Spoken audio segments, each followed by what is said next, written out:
What's up, Mustang family? Welcome back to Mind of the Mustang, episode 8. It is great. The light is red. Once again, in the recording world, that means that we're actually recording. It doesn't mean stop. It means go. Kind of confusing. We got a great guest today. Joining me, I'm Isaiah Guzman, your host, with our co-host, Dusty Moniz, athletic director here at Monte Vista. And check us out as we grow little by little on Apple Podcasts, YouTube, and Spotify. Mind of the Mustang, not Mind of a Mustang, Mind of the Mustang, the Monte Vista Christian School Mustang. So, right, Dusty? That's it. Got anything to share before we introduce this dude or what? No, let's jump in. Right on. Cool, man. You know, from time to time, we'd like to have devotionals for you guys and things that we feel like the Lord is sharing with us that might be inspiring or keeping up on current event, sports, happenings, especially as they relate to faith, right? Sports and faith. This podcast tries to focus in on the intersection of sports and faith and impactful stories of people, coaches, athletes, people who are walking out their faith in the sports world, and parents too, anybody involved with athletics, athletes, and the sports world, and what that means as it connects to our walk with Jesus. So our guy today, he is, I've heard this name many times before I actually met him. Met him right now in the parking lot, but he's definitely known in Santa Cruz County over the years, was athletic director at SLV back in the day, coached basketball at Scotts Valley, coached football at Cabrillo, was athletic director at Watsonville High for 7 years before stepping away just last year to take over as athletic director at North Salinas High. He has a son who coaches girls basketball here, 1990 Santa Cruz High graduate, and I'm trying to think if there's anything else that I'm leaving out. Unbelievable barbecuer. Yeah? Yep. Nice. There you go. I haven't tried that yet then. We're talking true barbecue or what? Because on the East Coast, people say barbecue. They mean barbecue. This is a real deal. We're not talking grill and burgers. We're talking we're talking brisket. smoking briskets Okay. and whatnot. Yeah, okay, cool. Well, we're gonna have to put that one to the test after this episode. But ladies and gentlemen and Mustang family, please welcome to the show, Marcus Northcutt. Hey, thanks, fellas, for having me. I appreciate the opportunity to talk, especially your topic of sports and faith is right up my alley. It's, besides my wife and my family and my kids, we talking about top 3 things of my life that have gotten me where I am today. So this is wonderful, man. I appreciate the opportunity. For sure, man. And Dusty, I don't know his son's name. You got to tell me he coaches basketball here, girls basketball. He goes by Coach Ghost. Nice. Yep. Ghost. Yeah, he's got like 8 names. So this week is go. He's gonna get mad at me because I said that, but yeah, he was an amazing athlete, by the way. Yeah. Y'all look at him now, and he's still in shape and can still move. But he was running. I just tell you to you this way. He has a 800 record at SLV Middle School, but while getting that record, he finished the first lap, turned around and tried to cheer his friend on to run faster, then finished the second lap and still got the record. So that's the kind of guy he is. He cares about people more than he cares about himself, but he was that kind of athlete where he still got the record messing around like that. He would drive me nuts in the stands. I was like, go, man, go. But he had it under control. Yeah, well, he's had a good mentor in you, and getting to know him as a coach. I mean, he's been an unbelievable coach for us. It's incredible to see how far our girls have come. And yeah, I every now and then I see Coach Ghost in the weight room, and it's like, man, this guy gets after it still. Yeah, he's cool. he's ridiculous, man. I used to ask him sometimes. I go, "Is all that really necessary, man?" He's like, "What? I'm not even tired yet." So we joke around all the time about it. I love it. So I'm assuming that Ghost, the nickname Ghost, comes from his speed then. You'd have to ask him. Yeah. Like I said, man, he outside of all that stuff, he's really introspective. Yeah. And he thinks internally and he spends time with himself. And so I'm sure it means something. You know what I mean? I'm sure it has serious meaning to him. It's his middle name. He changed his name, so that's his middle name now. I just told him the other day, I was like, man, I'm too old to keep up with with your name game. But I respect it because he does stuff that's from the heart, not just try to be cool or whatever. He's an intentional guy. Oh, definitely. And even, just kind of walking through things in the coaching world that every coach goes through with an athletic director. Like he's very focused on doing things for a specific reason, which is cool. Yeah. No, I'm proud of him. To be honest, I didn't think any of my kids were gonna try to coach because, I just grown up with a dad that coaches. I mean, I'm a little crazy. I'm a little OCD when it comes to getting stuff done and being organized and prepared and watching film and doing the whole nine. So they, through their whole life, they watch me go through that stuff. My other son was like, man, I told him, I go, man, you really good with young kids and stuff. You should, coach, or you should work with at the YMCA or something. He's like, man, I ain't doing nothing. You did. So I got 1 out of 2. My daughter likes it, so she's good at it too. But it was just funny that he got into it like he did because he's serious about it. So it's cool. Yeah. Wow. Yeah, he's great. Yeah, man. So I was thinking, obviously, like for Mustang family, I think that you have an amazing story that I definitely want to hear about. What you went through with your kidney transplant and dialysis back in 2022. I feel like that's just a story, like we were saying before the show, of faith. How you've had to lean on your faith, have had to lean on God, and see Him come through for you, and still having to see Him come through. But before we do that, I just wanted to get into a little bit of your journey, your background in athletics, all the way back from like high school, your years at Santa Cruz High, then college, and kind of like what led you, or what, how you felt called to be a coach and give your life to athletics, because clearly you're a county staple when it comes to names associated with coaching and sports in this county. Yeah, my dad was interested in sports. You know how that goes, right? And so you sitting on the couch watching, old school Lakers or whatever playing, and he's talking about the Warriors and Rick Barry and those kind of things. So you kind of get involved that way. And then as you try to do with your kids, you get them involved in something and try to find something that sticks. And so he got me out there, and it was like a opportunity for him and I to have like a close relationship through sports. So I think that's how it started. And then once I got going, I'm competitive. And so my juices started going. I wanted to be really good.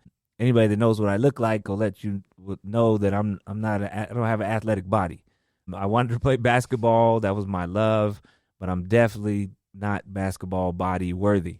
And so it took me being smart, or knowing the game, knowing tricks, figuring things out. And that's a lot of the stuff my dad and I would talk about, was ways to get over when you're not that fast, or you can't jump, or whatever the case may be. So I worked on my skills, but my athleticism was always something I had to overcome. So you learn stuff that way. So I paid attention. I learned the plays faster. I learned the other team's plays. So maybe I could get a steal if I know where they're going, because I definitely can react and get there. And so I paid attention when coaches talked. I know when I played football at Cabrillo, I played center my first year, and then I was left tackle the second year. And I think most people know when you're center, you kind of got to know everything. You got to know all the positions. And that was like right up my alley.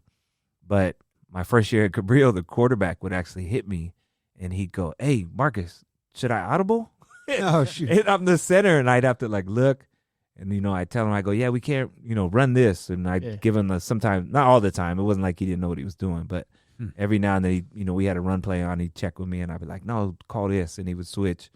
Or if it was real bad in there, I was like, "Yo, man, call one of them pass plays, because we can't go in here." So just from that instance, I've kind of always just been a student of the game. And I think it's what allowed me to actually have a career in athletics. Otherwise, it would have been rough. You had the sports IQ. Sounded like the football IQ. Was trying. Yeah. Yeah, and I love the thing you said about, like, I listened to my coaches, and I think, part of being an athlete is being coachable. You could be an amazing athletic specimen, but when coach is talking to you, you have a hard time turning off maybe the emotions. I think that's a lot of what holds kids back. It's like being talked to feels like being yelled at, even maybe if they're not being yelled at. It's like the feedback is hard to take, right? Yeah, I think what's changed now than before is, even when my dad and I would go over games, he always made sure to say, "Yo, man, I'm just trying to help you out, but you got to do what your coach says." It wasn't a scenario where my dad was trying to take over and tell me, "No, forget your coach, do this and do that." And nowadays, kids have a lot of people to listen to. They have a club coach. They have a strength and conditioning coach. They may have a shooting coach, and then they have their parents, and then they have, their high school coach or whatever. And so, I mean, I think the kids nowadays just listen to the one that makes them feel the best, Sure. as opposed to the one or the ones that are actually telling them stuff that could get them better. So I know the last few years I was coaching, it gets harder because you're always competing. You always feel like I'm your coach. I've been doing this a long time, but every day you feel like you have to prove that you know more or you know what's best for them. And you spend a lot of energy doing that. And then you miss moments of where back in the day you used to just coach and be able to really help and develop them. And it's taxing on the brain. And so I have sympathy for coaches nowadays, or empathy maybe for coaches nowadays, because they're working with a playing field that's a lot harder than it used to be. Yeah, I think a big part of that is kind of the money game that has now, become so prevalent in youth sports. You get to this point where, it's like, well, this coach is telling me to do something. Well, what's that coach's credentials? Did he make it to the big leagues? And it's like, I hate that. And our parents are really great at Monte Vista. And I've heard many parents say, hey, this is your coach. Do what your coach is asking you to do. And, I just want that to get out there more and more because, these are folks who do know the game. They're giving up their time. No one's getting rich off coaching high school sports, and they're really working hard towards, helping our kids. And that I'm not just talking Monte Vista, I'm talking across the county here. And it's like, they do actually know the best thing for the team 95% of the time, and they are still human, but they do. They're in that place to know that. Yeah, I mean, what gets lost is the fact that those parents or those coaches are there with the kids 6 days a week for most part, right? They're also with the other kids that are on the team. So the high school coach is trying to get a team collectively operating in the way that can make them as successful as possible. So sometimes that means you teach specific kids certain things to fit in the puzzle. And then, of course, a parent will look at it individually for their son or daughter, and they just want whatever they want for their child. And that doesn't always fit. And now we got a situation where if, let's say, the player has a good relationship with their coach, they feel they want to have loyalty to what the coach is saying, and they understand what it means. But what kid is going to pick a coach over their parent? So the parents sometimes are creating an atmosphere where the kid is in the middle all the time, and they don't know which way to go. And in essence, it affects the way they play, because while they're on the court, they got two minds, and they can't focus on what it is they want to do. And then inevitably, and nowadays, and we know as athletic directors, it means the coach is not doing their job good enough because of that. But in actuality, it's the added piece to the equation that's making the problem not solved, and that's the hard part. Yeah, that was great. No doubt. It's good insight. All right, so you play high school ball. Kind of. Yeah. You learn to make use of your weaknesses or you find your strengths. You play at Cabrillo. And so what was that moment or that opportunity where you felt called to coach, to give your life to this thing?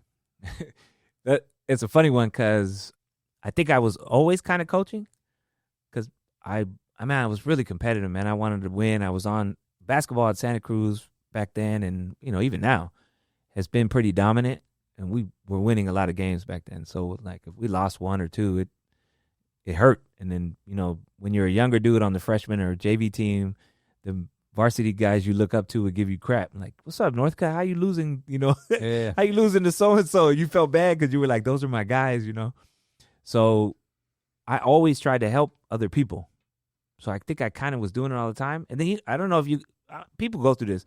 When you feel like you really know something, most people want to share it. So if I really thought I figured something out or I really thought I understood what the coach wanted, I tried to help guys. I tried to share it. And then ultimately we'd be better. So I think I was kind of doing it all along. Mm-hmm. But I laughed because I had coaches growing up all the time tell me, when you're the coach, then you make those decisions, because I think I want to do this. Yeah. Or I ask questions like, Coach, can we do this? You think you're being helpful, but They're like, yo, I'm the coach, man. When Yeah. you coach, then you make decisions. So I was always getting this like little hint that like, I guess that's where I was going, you know? Yeah.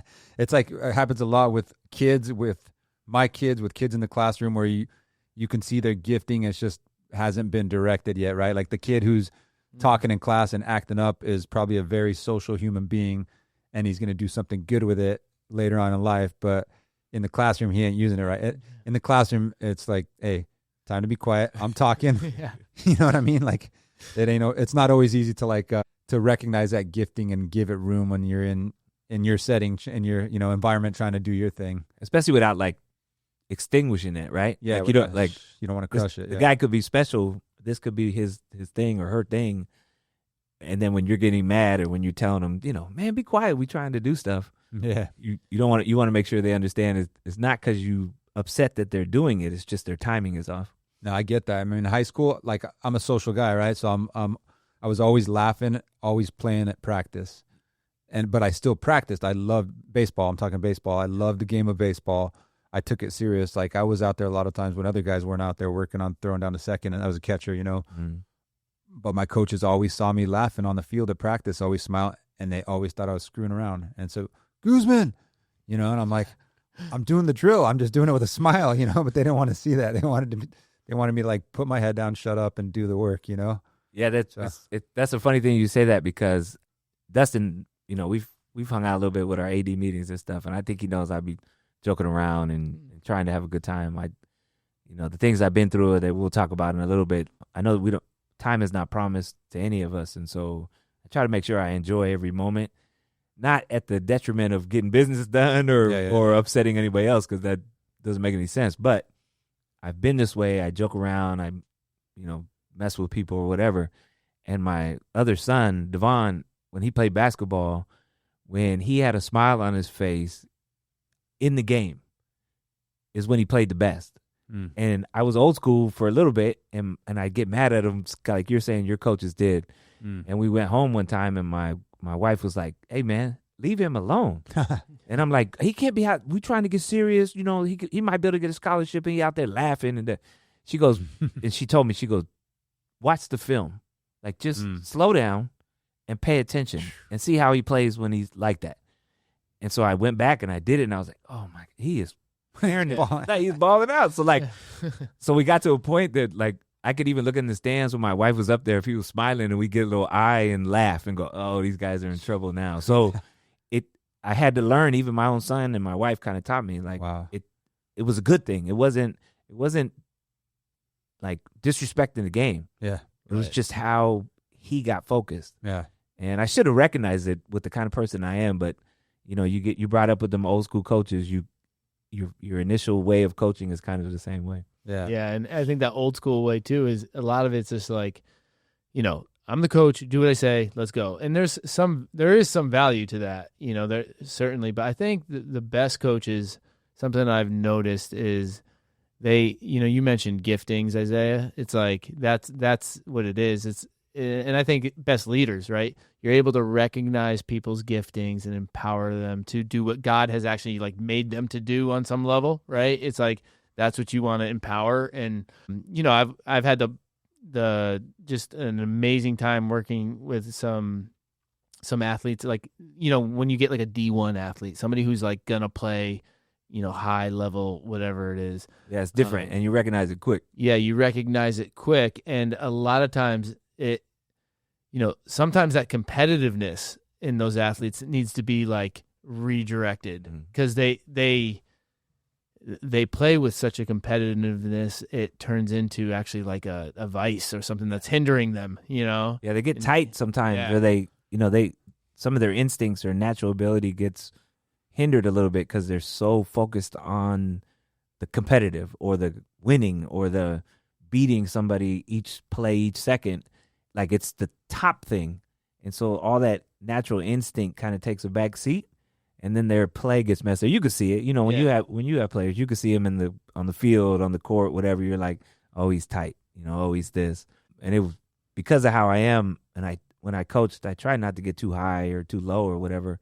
I could crack a joke and calm somebody down like that, and they just look at me like, and realize what was happening like a few minutes afterwards. Like, man, coach, we down 1 point, 2 minutes, 30 seconds left, and you cracking jokes. And then afterwards, they realized when they walked out on the court, they're like, oh, okay. And they look back at me sometimes and just kind of laugh, but it's with purpose, right? Yeah, definitely. I think there's a lesson in there for us too, just with your son. Like, we talk multiple times on this show about performance anxiety, and I think every single one of us here can agree that we all have played better when we're loose, right? When you're smiling and having fun. Even pro athletes, right? When they say we're just having fun, everybody plays better, right? If we could find a way to just play with a smile, we probably would actually play better, Yeah, I give you this. This might sound kind of funny, but I used to tell teams when we, like, sometimes we say it's big game or we start winning, or early in the season, sometimes they're trying to make the team, trying to beat a starter or whatever. And you see a bunch of intense. And then when they get intense in basketball, they don't talk. And you guys know that you got to talk, especially on defense. You have to talk, call stuff out. And so I would call them in. I've done this often, and it was taken the right way, thank God. But I said, hey, y'all know when you go to the park and there's a bunch of brothers out there playing, that they never shut up, that they're always talking, that they're talking crap, or they're telling somebody they're going to do this, or, man, this and that. And I said, do they ever look tight, or do they ever not know what's going on in the court? Because if I'm talking, I'm telling you what's happening. And so I would explain to them, I go, you have to talk, and through the talking, you relax. Yeah. And believe it or not, you're actually paying attention to the game because you're saying the stuff that's going on. Even if you yell out, man, you can't make that shot. You're already thinking that he's about to take a shot, which means you just told these other guys that maybe they should get ready to box out, or whatever the case may be, or tell the guy guarding him to close out. So in your talking, you're helping everybody kind of see the game and relax. So the guys would laugh, and we on a podcast, so I won't explain all the trash talking I would tell them to make them laugh, but it was just the stereotypical idea. And I mean, I was at those parks. Yeah. And when I was like 14, 15 years old, I'd go to J Street and play, and there's a bunch of grown men out there. Yeah. And I don't think there was 2 seconds without somebody saying something, but the play was phenomenal. Yeah. And there wasn't anybody missing anything that was going on. Yeah. And so I tried to explain that to the guys, and they got it, and they were laughing, but they got it. Yeah, because they're in that flow state. And, one of the things, and I remember this, like, sometimes when you jump levels, like you go high school to college, or, you go from, playing Little League to Babe Ruth, and Babe Ruth to high school, whatever those transitions are, the game gets faster, and you start thinking, and then you get tight, and you have that kind of performance anxiety because you're worried about whether you can keep it up, whether you can play at this level, whether you're going to get hurt, or those guys are a little too big or whatever. And, like, I think about an experience I had in college when I felt like that. And then our coach used to do this thing on Mondays. He'd be like, we're just going to do, like, if you play well on Monday, you're going to dress Friday. And it was battle. It was like a mini battle games. Like, so in the context of hockey, that's like, you shrink the ice down to a smaller zone, and then you're playing full out in this smaller area. You got to make quick decisions. You got to move quickly, that kind of stuff. And I remember, like, getting so competitive with my teammates that I loosened up. And I was thinking about that too, because it's easy just to be like, go out there and play loose. But really what you want to focus on is being competitive, because that kind of like will to win will kind of, you kind of enter that zone where you're not thinking about what you're doing. You're just doing it. You're reacting to it the way you should be. Yeah. If you looked at it like, say, in my brain had 100 points, right? Like, I have 100 points to put towards playing this game at an elite level. Well, if you start wasting points with anxiety and, oh, that guy's too big, and, oh, this game is so important. Now all the points I could have been giving to playing better, I'm eating them up with a bunch of stuff that's not helping me. So that, like you said, being in that flow state, being in the zone, like we say in basketball, it's like your 100 points are going towards playing. Yeah. So that's kind of what the essence is. And then same goes back to that same thing we said about, if I'm trying to do what my dad said, but I don't want to make my coach mad, but then my AAU coach said play like this. Okay, I'm taking points away, arguing with myself about which one I should do, and it affects your game. Yeah. So you said something a little bit back. You said tomorrow's not promised. I thought that was a perfect time to just kind of talk about your story, what happened with your health and everything. So I know it was open heart surgery, had a failing kidney. I don't know the whole story, but if you could share with us, I know you have a prosthetic right leg now as a result of that. And I just want to hear that story and kind of like what you've learned from that in your faith and how your perspective might have changed through all that. Yeah, it started earlier. It's probably bigger than you might have heard, and I'm not bragging about it at all. But I mean, I'll brag on God because I'm still here. But it's not a Amen. In order for you to understand how great God is, I kind of got to give you the whole story. I'll try to do it as quick as possible. But Do it, man. I got diagnosed with cardiomyopathy at 27, and I had just had my daughter had just been born. She was maybe a year old or something like that about. And I went into the doctor, and I thought I had asthma because I used to have asthma as a kid. I was like, man, I can't breathe. I got to go get a breathing treatment. So I go to the doctor. He listens to me, gives me a breathing treatment. They ran an EKG and some other stuff. He comes back in and he goes, yeah, man, you're going to have to go see a specialist. Specialist? I can't, like, my asthma's that bad? And he goes, no. You got to go to a heart specialist, a cardiac specialist. Like, oh, shocked. You're 27? 27. Mm-hmm. And so I don't understand what he's saying. I call my wife and I'm like, yo, I got to go see this doctor. He said you should come with me. She's asking me a ton of questions, and I kind of zoned out the way I remember it. She probably has a different memory. And so we go see this other doctor, and we walk in, and the guy says, okay, so you got 3 hospitals you can have your heart transplant at. You want to go to Johns Hopkins, you want to go to UCLA, you want to go USC. And I was like, yo, man, I just got some asthma. Like, what are you talking about? And he was like, they didn't explain nothing to you? Like, oh, no, man, like, we just drove over here trying to figure it out. That's a crazy way to get started. Yeah. And so he explains it all to me, and then, of course, we're just sitting there, and I'm like, okay, USC. Like, what do I know? You know what I mean? Yeah. So anyway, that was the start of it. So your new dad, they're telling you got to get a heart transplant, and your daughter's how old at the time?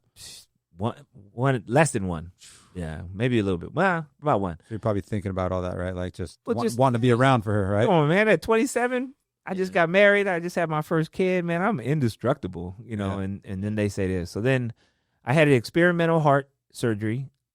Actually, I might have been 25 when I got diagnosed because I had the transplant at 27. So I had experimental heart surgery where they open up your heart, they cut part of your heart off and sew it back together. Because cardiomyopathy is when your heart gets too big. And if your heart gets too big, it loses its, I can't hardly say this word, but elasticity. Mm-hmm. And so then it can't pump the blood properly. It's weak. Mm-hmm. So what happens is, like, them stairs we walked up to get here, I would have never made it back then. It would have taken me probably 2 breaks. You just can't breathe because your blood doesn't pump. Wow. So they went in and did that surgery where they cut part of it off, trying to sew it back smaller.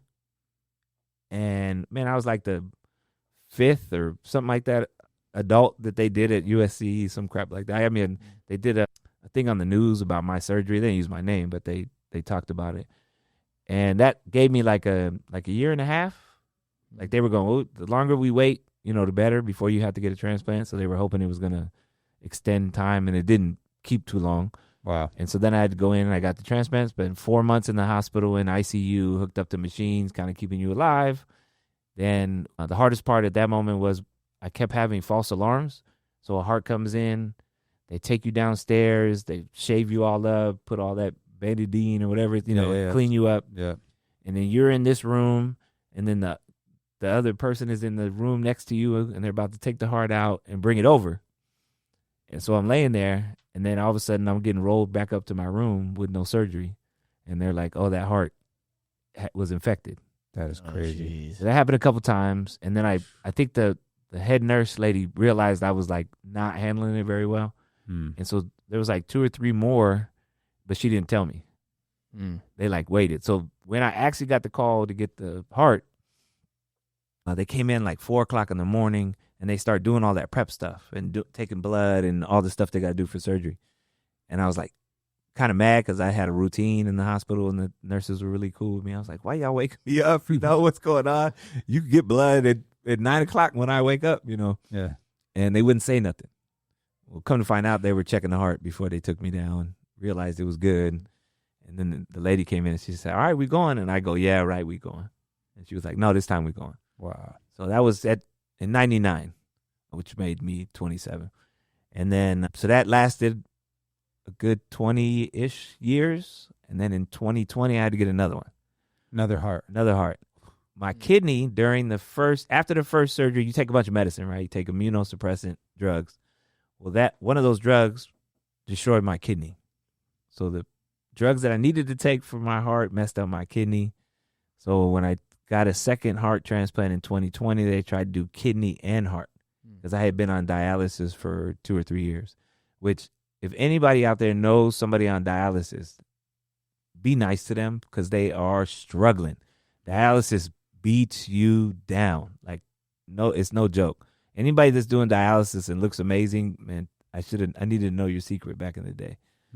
You're just exhausted or what? It's just beat like down everywhere. You feel like you don't have color in your face. You bloated half the time, and you're going in there so they can take the fluid off because you're not going to the bathroom no more. Wow. And then they suck out 6-9 pounds of fluid in 3.5 hours. Wow. And then you just go live. I mean, it messes with, and you do that 3 times a week. It messes with, it's not normal. Mentally, no, it messes with you, man. You got, all of us are, when your kidneys work, you're losing your fluids every day when you go to the bathroom on a little bit at a time. Right, yeah. So to take 6-7 pounds of fluid off in one shot, you're like, it's weird. Yeah. So 2020, I go have both, and they're super happy. They're like, man, the odds of your kidney taking when you do heart and kidney, for whatever reason, they don't know why, it's like the odds are way better. So they're super excited. So I have that heart transplant. Nobody will tell me the details, but I did not wake up when I was supposed to. And I think, don't quote me on this, but I think they kept me sleep longer, in a coma or whatever the case may be. Because I went in like Friday night and I was supposed to wake up like Sunday morning.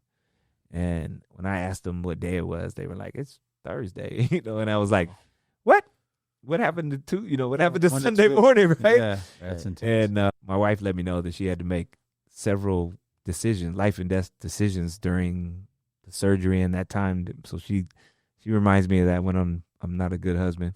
And I don't blame her at all. Like, I can't imagine what that felt like. But I wake up from that surgery and I look down and both my feet are black. I mean, black. Not like brother black. I'm talking about like the real crayon color black. Wow. And I asked the doctor, like, "What's up?" Like, what happened? And the nails look dead. It's nasty. I got pictures, but I'm pretty sure y'all don't want to see it. So they said I had gangrene in both feet. And they said it was circulation issues during the surgery. Well, I think those circulation issues messed up my kidney. So that kidney I got didn't work. So I had to go back on dialysis, which was like depressing as I can't, Yeah.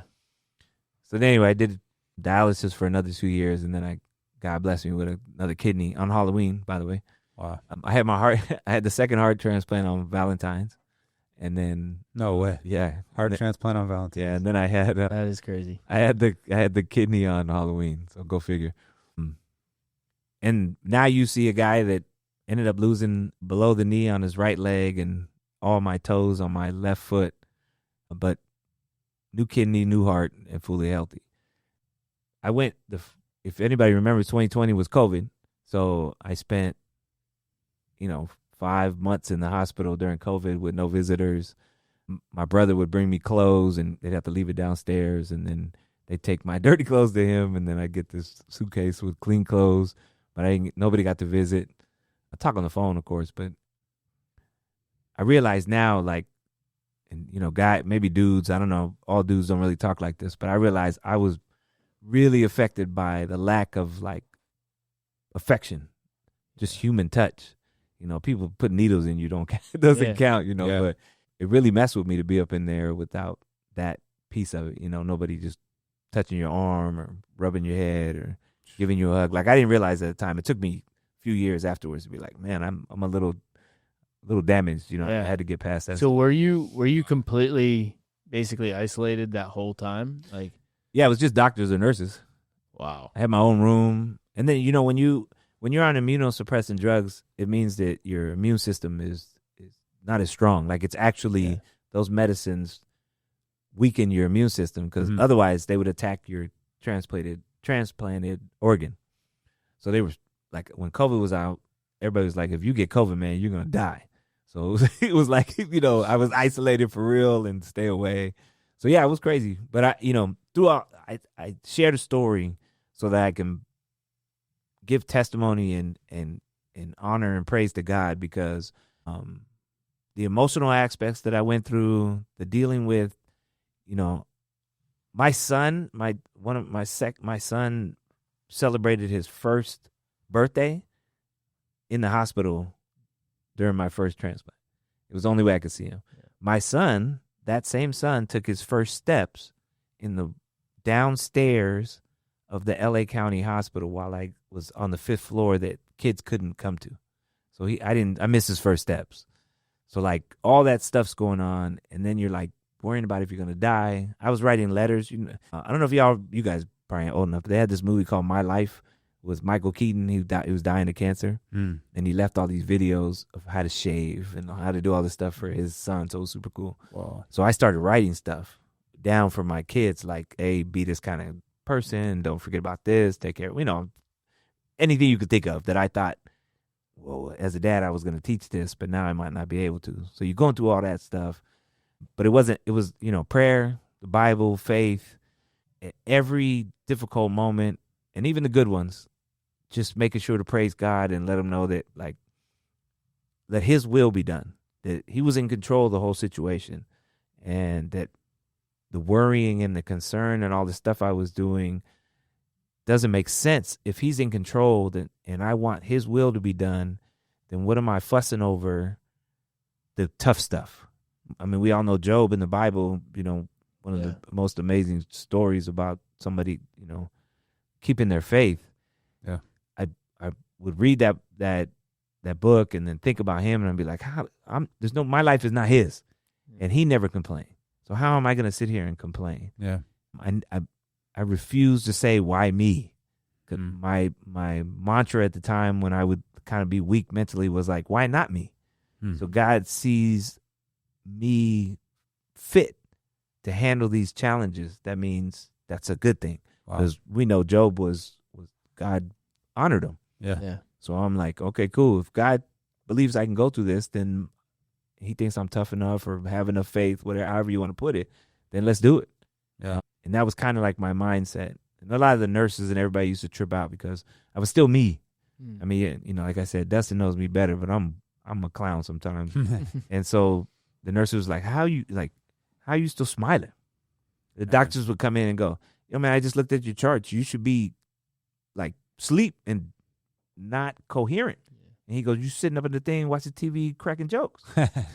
And then, I let him know. I let people know I wasn't shy about it. I was like, well, God's on my side. So he'll determine what I look like on a daily basis. And people just kind of, nurses tripped out. And it was funny because nurses would kick it in my room sometimes because, when you're that sick, you're on a floor of like everybody in there is that sick. Yeah, yeah. And the nurses would be like, you're the only patient I got that talks back. And I used to laugh, because I'm like, what do you mean? And, they can't tell me what's going on, but they're like, do you ever hear anything else going on?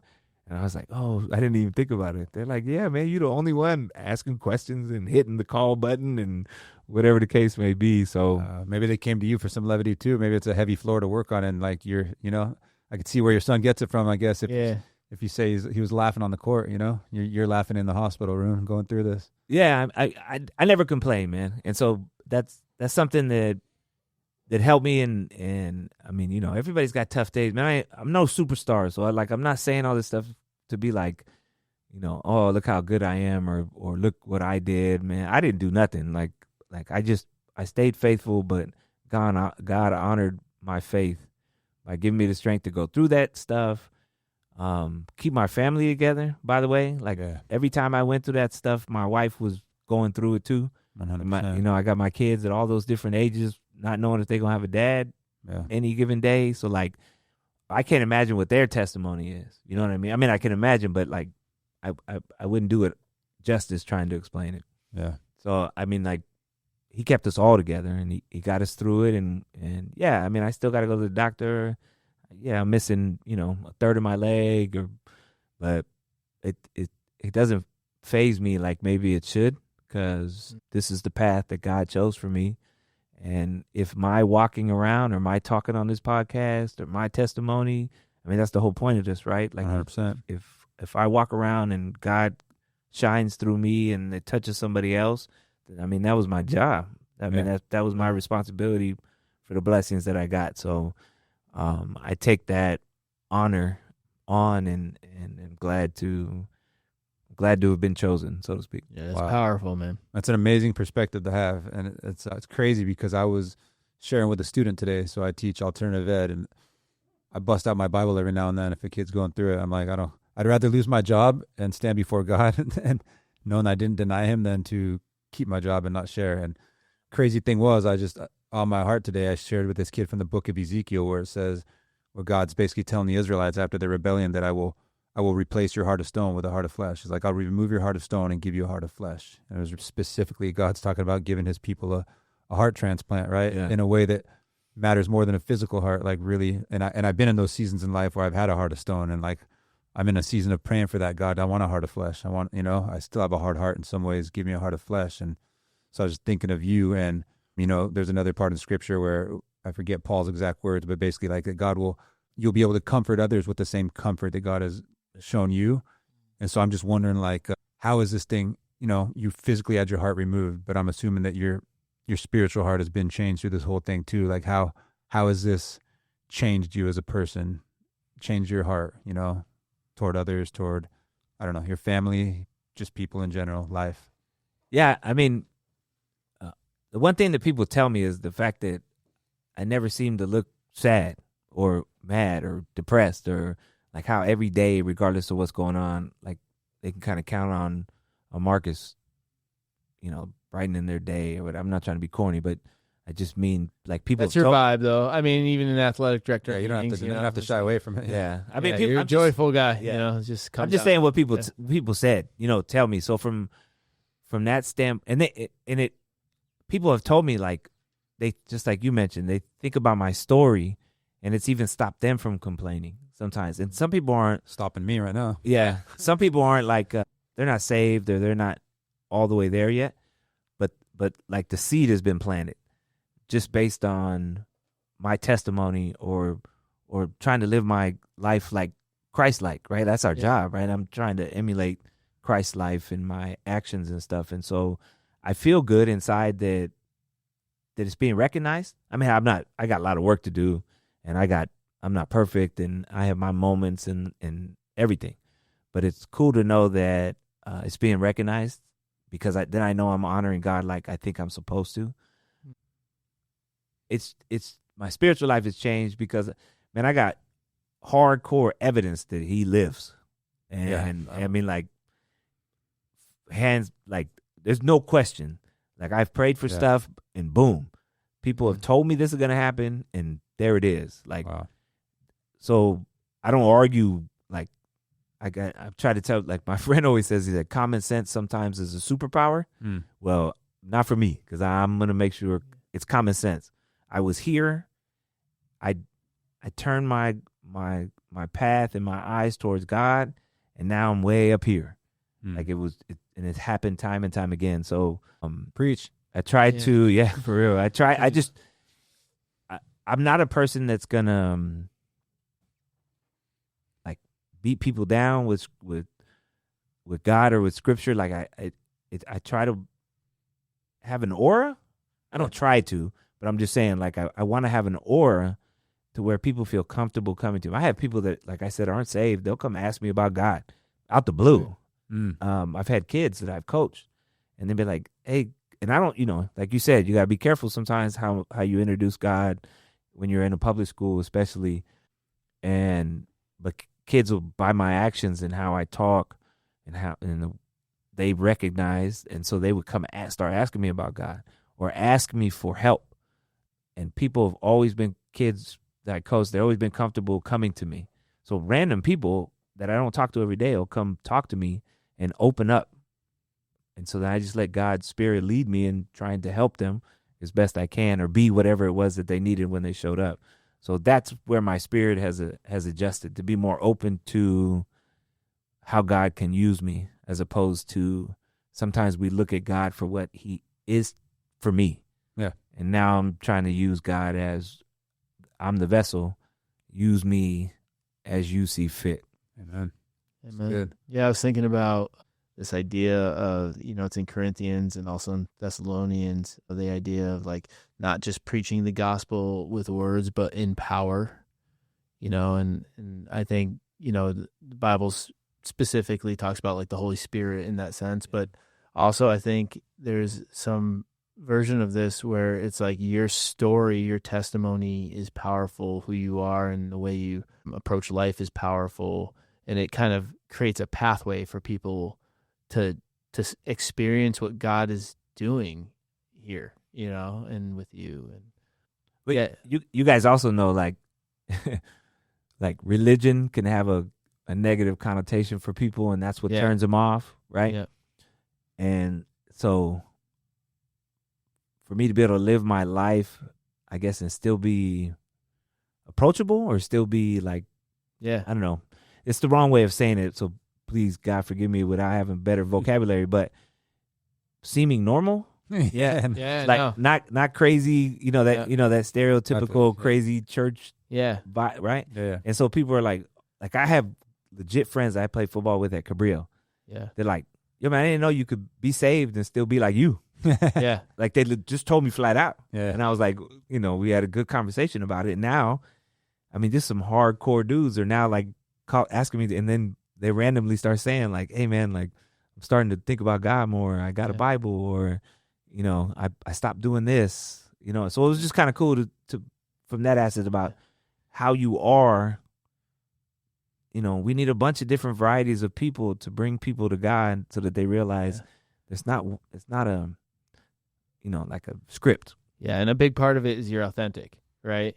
And I think even what we're doing here right now, the podcast, I think one of our goals is that we would be authentic in the way we approach our faith and in athletics, together. Those would be an authentic approach. So 100%.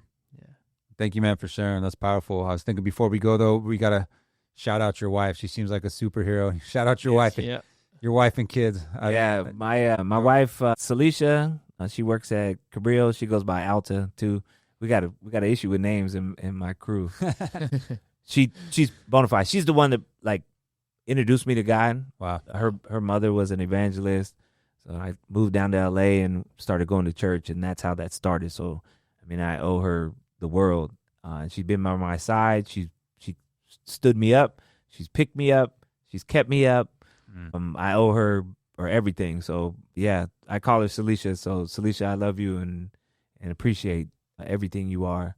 I got an older daughter, Jasmine, who is probably, and I don't mean this disrespectfully to her, but she is Celicia. She has the best qualities of Celicia: her power, her individuality, her intelligence, her love, her caring. My daughter is phenomenal.